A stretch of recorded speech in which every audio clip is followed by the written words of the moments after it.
Hello and welcome to This Week at the Movies. I knew that was going to happen when I had to throw everybody off. We have a very special episode this week. We will be talking about Avatar, a new version of Pinocchio, and our favorite Christmas comedies. I'm your host, Matthew Fox, joined by my co-host, Eric Langford. And we have a special guest this week, the grand poobah of the Music City Drive-In website, the Drive-In Podcast Network, the man himself, Ricky Valero. Man, I need to have this guy introduce me everywhere I go. This is for real. I mean, welcome. Well, thank you guys for having me. I'm very excited to be on here. I love what you guys do on here, and I jumped at the opportunity to jump on here. I'm excited because we've got some fun stuff to talk about today too. So, not that your other shows aren't fun to talk about, but this one in particular has some good stuff to talk about. So. Oh, no. We know what you meant, for sure. And you know what? In honor of the film Avatar that we're talking about, we've decided this show's runtime is going to be exactly that. No, I'm just kidding. 3 hours, 10 minutes, 45 seconds. Plus, and you got to stay during the credits. Yeah, you got to stay during the credits. Anyway, our first movie up is the big movie releasing this week, and that is Avatar: Way of the Water. It has been 13 years since James Cameron first voiced Avatar upon us in all of its 3D.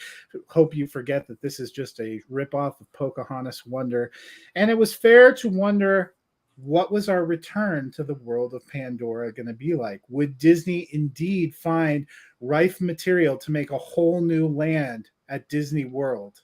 Eric, I will let you lead us off. You're going to let me lead you off. Okay. So to answer the questions you were specifically building up, did they find enough material? No.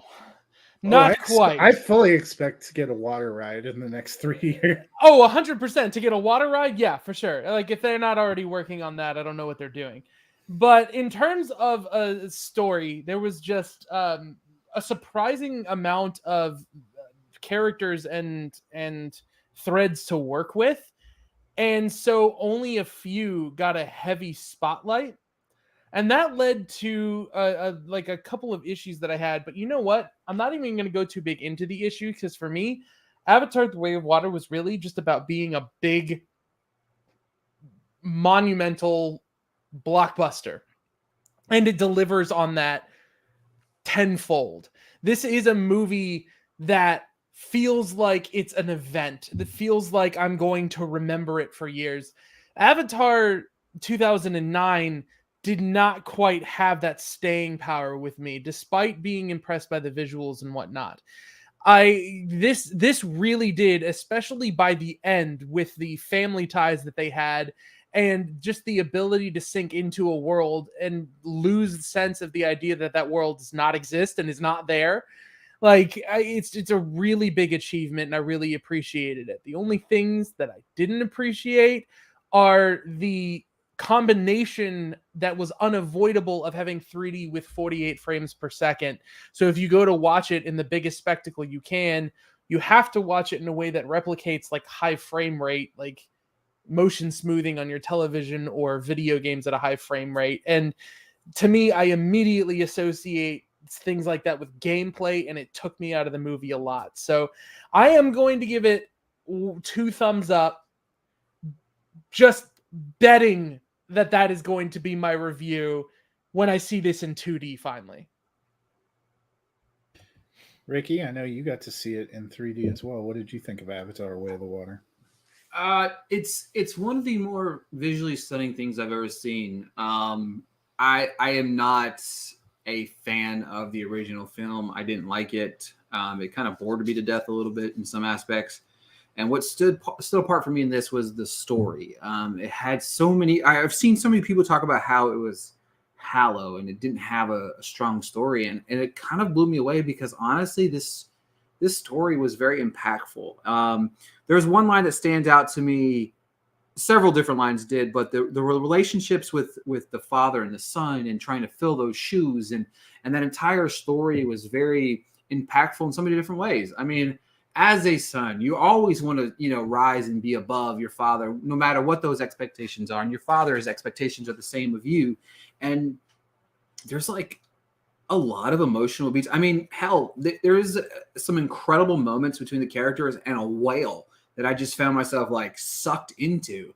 That was something that I never in a million years thought that I would, even care about. Not that I don't care about whales or anything, guys. Don't take me the wrong way here, but it had the emotional, profound story that I felt like was missing from the first. That really landed for me, and I really love that element. And the last 30-40 minutes of this movie is like a grand spectacle. Like that to me, even if you cut that down to like 10-15 minutes, that could be a roller coaster ride at Disney somewhere. That just alone, just like the blowing up the ship, all the water, you got water flying out at you, you got all those exactly, you're just going all the way around. And it's just, I really love this movie. It's like 17 thumbs up if I had them, but I've only got 2. So it's only going to get 2. But I love this movie a lot, way more than I ever imagined. And I tell you what, I did not feel the long run time. I was kind of genuinely surprised by that. And I loved Avatar: The Way of the Water. I like how you say you don't hate whales. You don't like all of them, because I've read your Brendan Fraser film review. Oh. I hate that whale. I think the interesting thing here, and I've talked to some people that loved the original Avatar that struggled with this sequel. And I think the thing that unites the three of us is we ranged from actively disliked it to I almost nothinged it. So I had very low expectations. When they told me they were making another Avatar, I was like, okay, whatever. And I did not have incredibly high expectations going into this. And I had a friend who I think was in somewhat the same boat, said the same thing.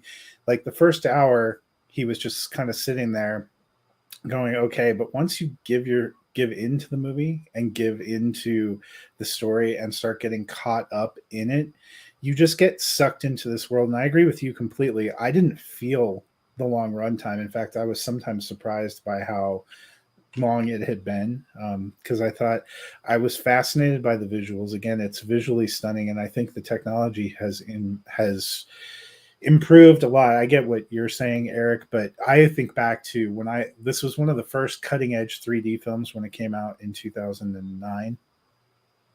And I remember watching it in 3D, and you have like this haze kind of, it dimmed the color palette. You couldn't get the full appreciation. So I was more blown away by the scope and the spectacle of the visuals in here.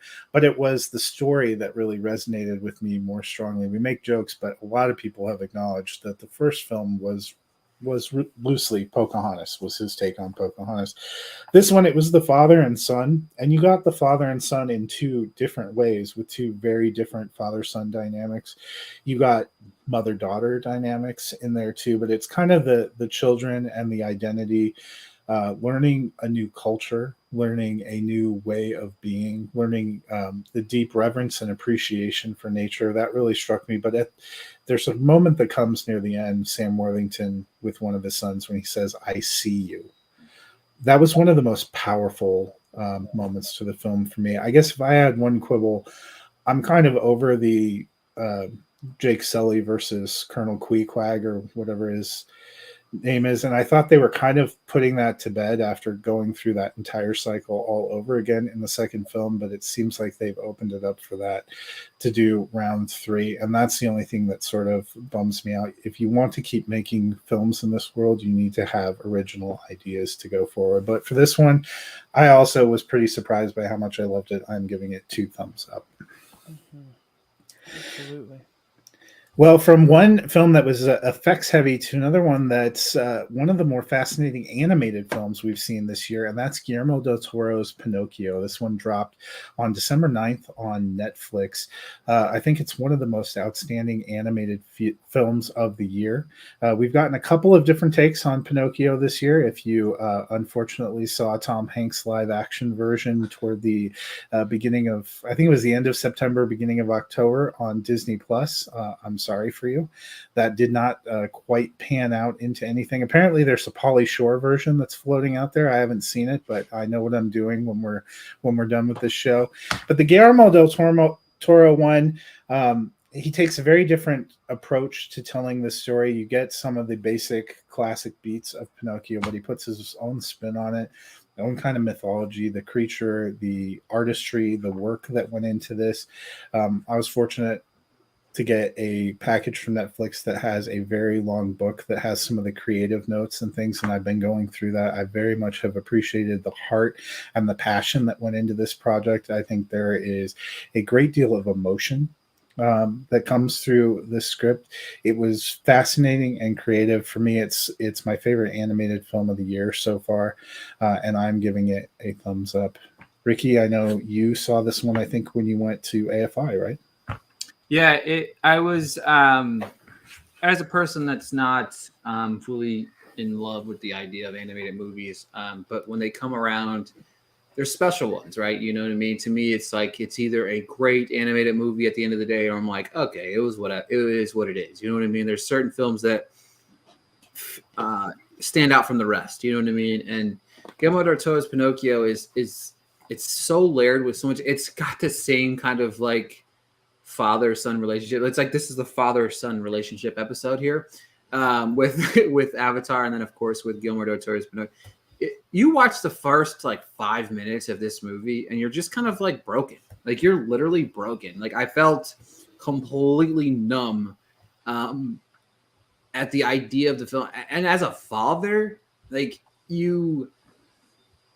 it hits you on this emotional level. Like you just think about it. Like, of course, you know, that's what films do, right? You know what I mean? Especially as like us, you know what I mean? We love films. Like not every film we just go, you know, we go to see turn our brains off, you know, where there's a lot of those movies and we do a lot of that. But when you have films like this that are very, very special, very unique and tell a story in a way that's been told 2,000 times and make you fall in love with each layer of it all over again. It's special. It's well made. The voice acting is incredible. That little kid, I forget his name off the top of my head, but Gregory Irons, I think it is. He's a great Pinocchio, like a great Pinocchio, and the perfect little spunk and fun. And that's the thing. Like it's crazy. It's like there's a sad story here, but at the same time, it's very fun at times as well. There's some quirky moments, but incredible movie. I honestly, it's probably in my top 20 of the year. It's a film that has gone back and forth of how high is it, how low is it, and it's definitely a movie I liked, and it's definitely a thumbs up for me as well. And it's Gregory Mann. Irons. Yeah, there we go. Gregory Mann. There we go. Well, you know, I'm not sure how much more I have to add other than that. This is probably the first version of the Pinocchio story that to me genuinely feels like a fairy tale. And that's ironic because this movie takes place more in a practical, recognizable world that we live in than most other takes on this story. But Kate Blanchett's Blue Fairy and sibling, I believe it was, like that element of the story just gave it this sort Which of was Tilda Swinton. Tilda Swinton? Mm-hmm. Oh no. Kate Blanchett and Tilda Swinton. It was both of them. Oh, excellent. Yeah, the sibling. Yes. So that thread gave it like a mysticism to me that I thought really worked. And there was these like fun things like, so it's tragic as much as the loss of a child is tragic, and it's as fun as it is to sort of play off of the Disney version of it and have musical numbers ramp up like they're going to begin and then be cut off every once in a while. And so it's just everything about this I either loved or appreciated, and so I'm going to give it one thumb up. I did feel the length of it a little bit. But I think when you're trying to do something with so much craft like that, like you're going to take your time and you're going to show off, and it was fully worth it and gorgeous. Yeah, maybe Netflix will finally get that Oscar that they've been after for so long. Well, you know, we would be remiss. Christmas is a week from today. I came prepared with my Season's Greetings shirt. And as we did last week, we are going to dive in and share some Christmas favorites. This time it is our favorite Christmas comedy, and we are going to let Ricky kick things off. His selection was the 1996 Arnold Schwarzenegger classic, Jingle All the Way. Look, I'm going to be honest with you. This movie is crazy. It's wild. It's hilarious. There's so many different things about it that I love. Arnold Schwarzenegger, he was just that character back in that day that you're used to seeing in these big, bold action movies. And this is somewhat of an action movie, but in a world where there's a lot of redundant Christmas movies, as Matthew Fox can attest to, and Eric can as well, you see some of the same tones. And this one, especially like as a parent, you appreciate a little bit more, because I remember like a few years ago, my daughter went through these LOL doll phases, and those things were the most annoying things in the world. You spent like $20 and they got like little horses that were like this big inside of it, but like there were special containers of ones that you had to find specifically that were like, oh my God, like, you know what I mean? Like it's captivating, because obviously in this you got Sinbad playing opposite of Arnold, and their chemistry is hilarious. It's funny how they just go back and forth, because obviously they're trying to get their hands on Turbo Man. You know what I mean? Everybody wants a Turbo Man. I mean, we were all kids. We all wanted that certain thing that, you know, most of the time maybe we didn't end up getting for Christmas, but we all wanted a Turbo Man of some sort. And I think one performance that doesn't get enough credit, and that one is Phil Hartman. He is hilarious in that, as the he's just like the other guy in the scenario, kind of being the fallback plan for Arnold's wife in the film.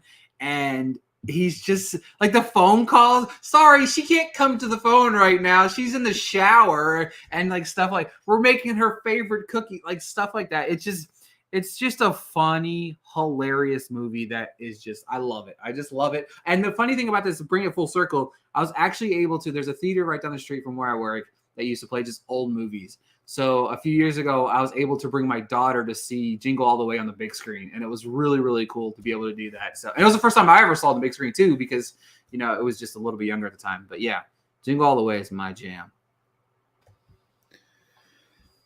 Eric, I'll let you go first.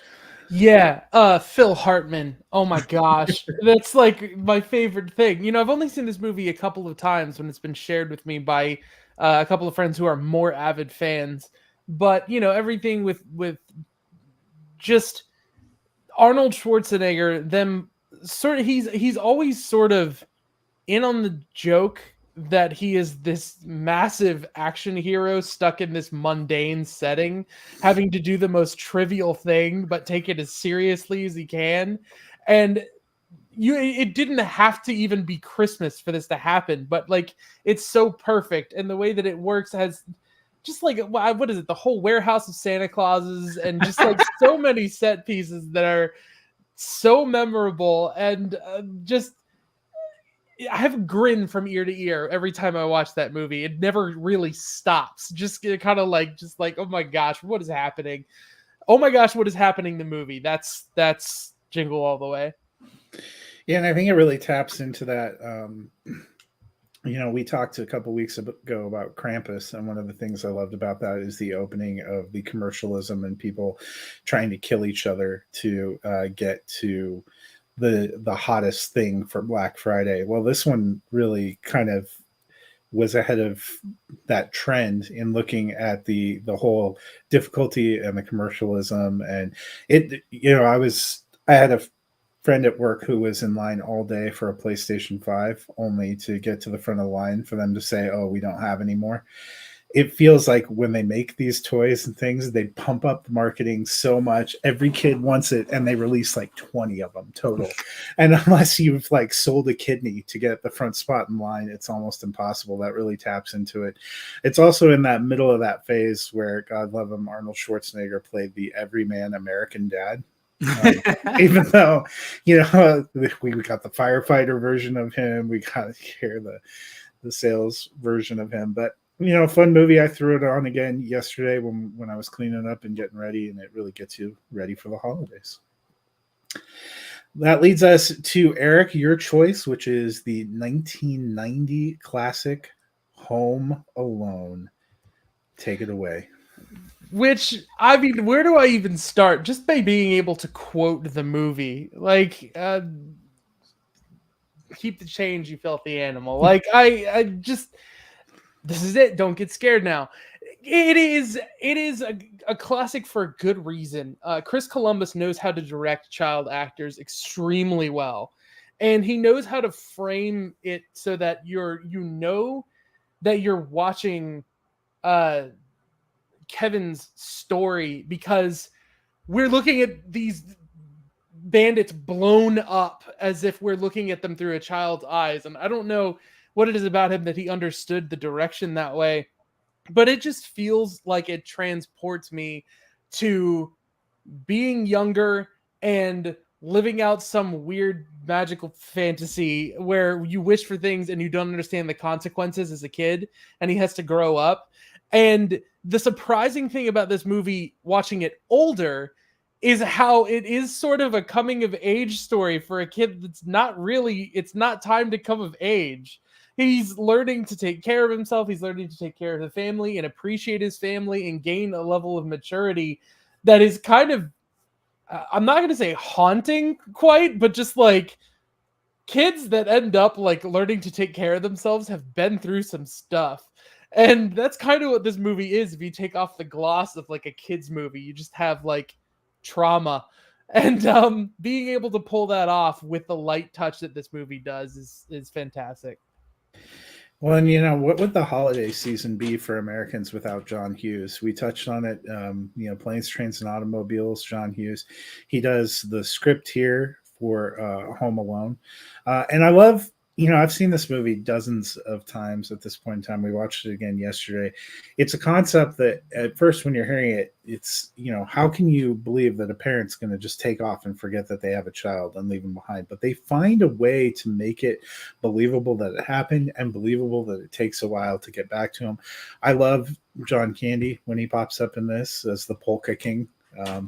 There's just a lot that I enjoy. Ricky, how do you feel about Home Alone is incredible, right? You know what I mean? It's just it's a classic that I've enjoyed showing like my daughter. You know what I mean? Like whenever back a long time ago during Christmas, you get in that spirit. It's hilarious. It's even funnier now because like you watch it and you're like, there's no way in hell that would happen now. But like you're right, back in the day. Like I, even as a kid, I had it made up in my mind that could happen. Like we kind of wish it would happen to you, type of thing. Especially after you see kind of what happens to Kevin, and you're like, man, like that would have been cool as a kid. But it's funny, it's crazy, it's wild, it's unique. It's a blast. You know what I mean? And like, it's a Christmas movie that like it's hard to replicate that magic. And I know they've tried like so many times and have failed over and over and over immensely, but. It's easily on the watch list every year this time. You know what I mean? And you know what? It's a great movie to watch really anytime, but especially during Christmas. Well, that leads us to mine, which is another film that came to us courtesy of John Hughes, and that's the 1989 classic National Lampoon's Christmas Vacation. Rarely do sequels surpass the original, and that's almost never true of the third film in a franchise. And this is the third film in the Vacation franchise. We had Vacation, we had the utterly forgettable European Vacation, and then we have this absolutely delightful gem of Christmas Vacation about Clark W. Griswold. They changed the kids in every movie. This one, his son's actually younger than his daughter, which is a reversal from where you started out. Another kind of fathers and sons tale. You get to see Clark with his own father and see him with his son and trying to create this great old-fashioned Christmas. It's also hilarious. You know, I think when I did my pick of Planes, Trains, Automobiles, I talked about the scene where Steve Martin goes to the rental car counter and just absolutely loses his shit is one of my favorite things. Well, in this one, you get almost the same thing when Clark's bonus doesn't come. It's just a hilarious classic. There's so many things that I love. My wife and I have matching t-shirts. Mine's hers says, why is the carpet wet, Todd? And mine says, I don't know, Margot. There's just so many classic scenes in this movie. It's a film that I watch time and again. If you've been watching my top 50 films of all time countdown, you would know that this is in there. I think it was number 37 overall. I just love it. And it's a movie that I grow more and more to appreciate every year. Eric, what do you think of Christmas Vacation?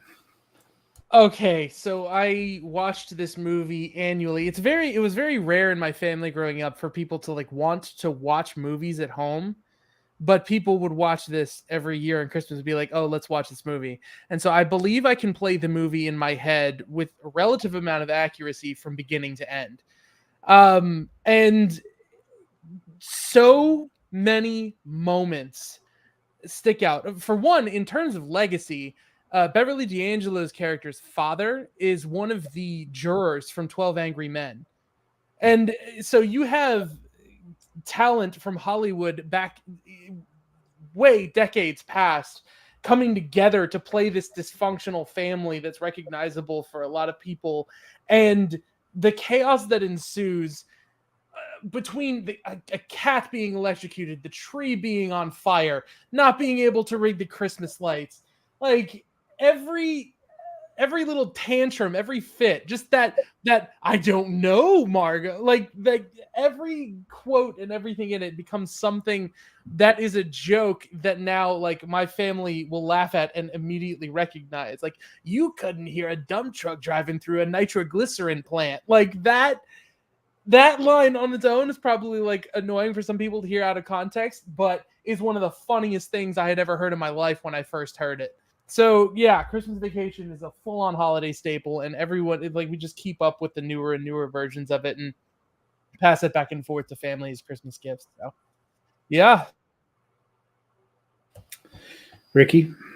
I like Christmas Vacation. It's not my go-to. It's not a film that I just throw on and watch. And it's something that maybe I need to give it another try. It's been a long time since I've watched it, to be honest with you guys. But it's not. It's enjoyable. It's funny. But I guess maybe it's just like the error like right after me, I guess you could say, type of thing. You know what I mean? Like there's like a lot of comedies within that time frame that like aren't my cup of tea, but I know so many people appreciate, and it's like this is like kind of up in those movies. Like the whole entire National Lampoon like montage of films kind of is it is quintessential like 80s and that certain time period. Exactly, and it's like it's comedy that's funny, but it's like not overly funny to me. But you guys talking about it really has kind of made me reignite maybe throwing it on here. I've got some time in the next couple of weeks that I'm really trying to take off to watch some just no nonsense movies. So, well, that is an interesting thing about this one is grain of salt. Most people I know who didn't grow up watching it don't seem to hold the movie in that high esteem. So who knows, you know?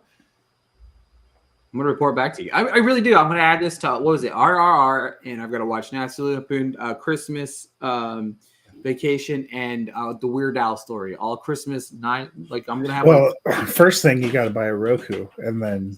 Well, yes. Well, I'm actually going to ask Santa Claus to bring it to me for Christmas this year. In case there's any kids watching, you know what I mean? You never know. You know, that's true. Santa's going to come down the chimney and make sure to delightly. I don't know if it's going to be like the Vince Vaughn Santa Claus, or if it's going to be like maybe Will Ferrell come in with his elves and he'll drop it off, or Tim Allen might. It's going to be a 65-year-old Tim Allen. So, so whoever brings it to me, I'm very excited that they will, though. Cool. Did Matt freeze? Are we? I'm pretty sure Matt froze. There he is. Yeah, we're here. Yeah. Yeah, there we go. Yeah. It was just all that time I spent thinking about National Lampoon's Christmas Vacation. He was smiling at Ricky the whole time. He's just like, yeah.